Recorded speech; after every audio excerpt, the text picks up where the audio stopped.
साल 1948 आते आते हैदराबाद के 7वें निजाम मीर उस्मान अली खान पर भारत में विलय कराने का दबाव बढ़ता ही जा रहा था।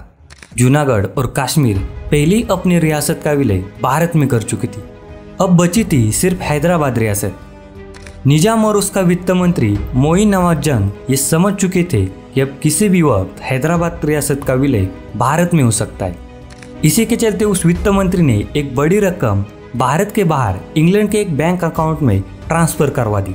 ये रकम थी 10,07,940 पाउंड की और जिस खाते में इस पैसे को ट्रांसफर किया गया था वो खाता था लंदन में पाकिस्तान के हाई कमिश्नर हबीब इब्राहिम रहमतुल्लाह का। इस कहानी में मोड़ तब आया जब निजाम ने अपना पैसा वापस मांगा और रहमतुल्लाह ने इसे देने से साफ मना कर दिया। इतनी बड़ी रकम को लेकर पाकिस्तान की नीयत बदल चुकी थी।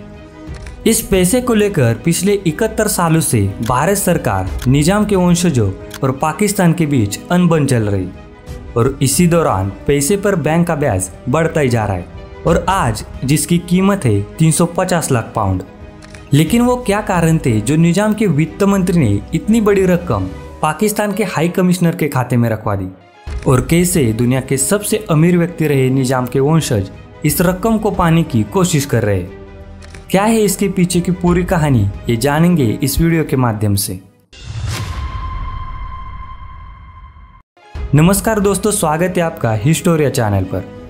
हैदराबाद रियासत का इतिहास लगभग 300 साल पुराना है। समरकंद से आए आसिफ जाही के वंशज मुगल रियासत के गवर्नर हुआ करते थे और फिर औरंगजेब के बाद हैदराबाद पर इनका राज शुरू हो गया।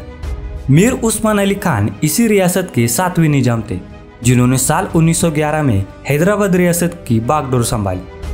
कहा जाता है कि किसी वक्त निजाम के पास 400 टन सोने का भंडार हुआ करता था।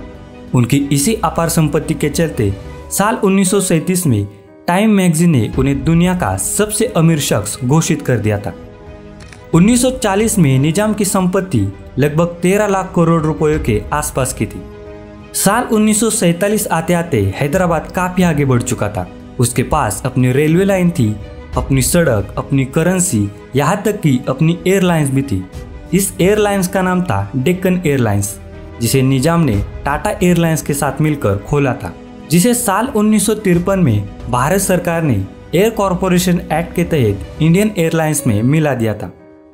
असल में साल 1947 के बाद से ही हैदराबाद रियासत अपना अलग देश चाहती थी, लेकिन रजाकारों के बढ़ते आतंक के साथ हैदराबाद और पाकिस्तान की बढ़ती नजदीकियां भारत सरकार के लिए चिंता का विषय बन चुकी थी, जिसके चलते 13 सितंबर 1948 को भारत सरकार द्वारा ऑपरेशन पोलो को अंजाम दिया गया।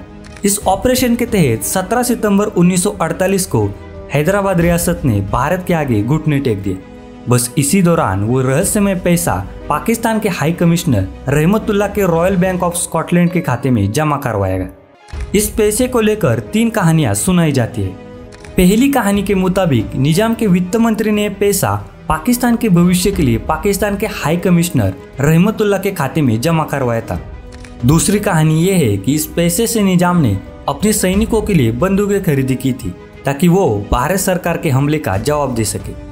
और तीसरी कहानी के मुताबिक निजाम की मंजूरी के बिना उसके वित्त मंत्री ने पैसा रहमतुल्लाह के खाते में ट्रांसफर करवाया था, लेकिन जैसे ही निजाम को इस बारे में पता चला तो उन्होंने रॉयल बैंक ऑफ स्कॉटलैंड को ये पैसा वापस करने के लिए कहा, लेकिन बैंक ने उन्हें पैसा वापस करने से मना कर दिया।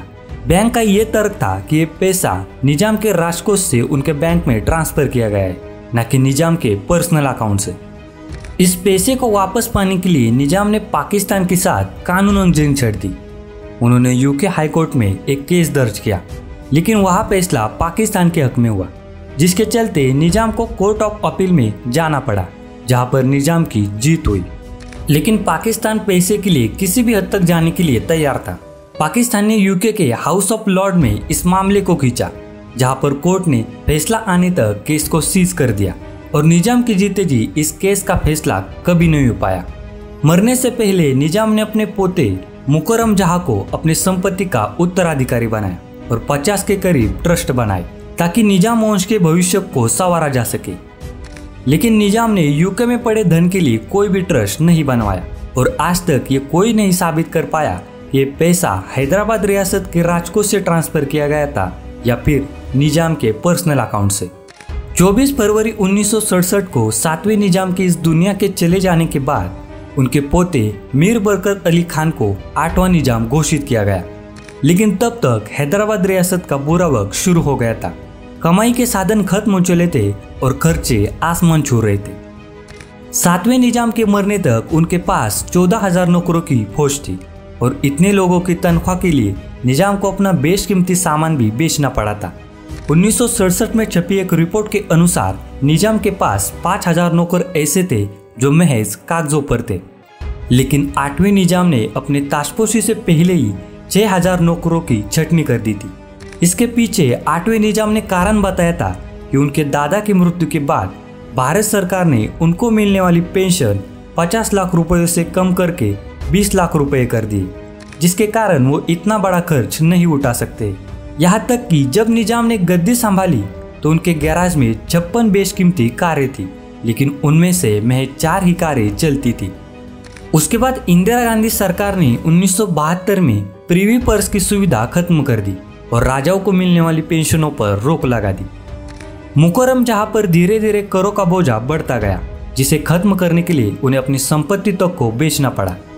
इन सभी हालातों से तंग आकर मुकर्रम जहां भारत छोड़कर ऑस्ट्रेलिया चले गए और धीरे धीरे निजाम की प्रॉपर्टी पर ताला लगना शुरू हो गया और बाकी बची प्रॉपर्टी पर लोगों ने कब्जा करना शुरू कर दिया।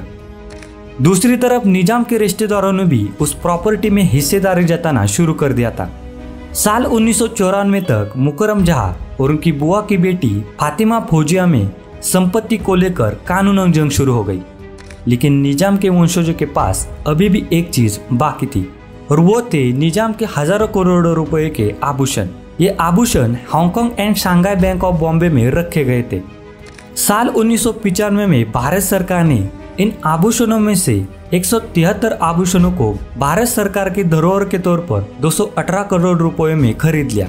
1997 आते आते हैदराबाद रियासत की प्रॉपर्टी को ज्यादातर लूटा जा चुका था। महल खंडर बन चुके थे और उनकी 4 दीवारें सिकुड़ सी गई थी।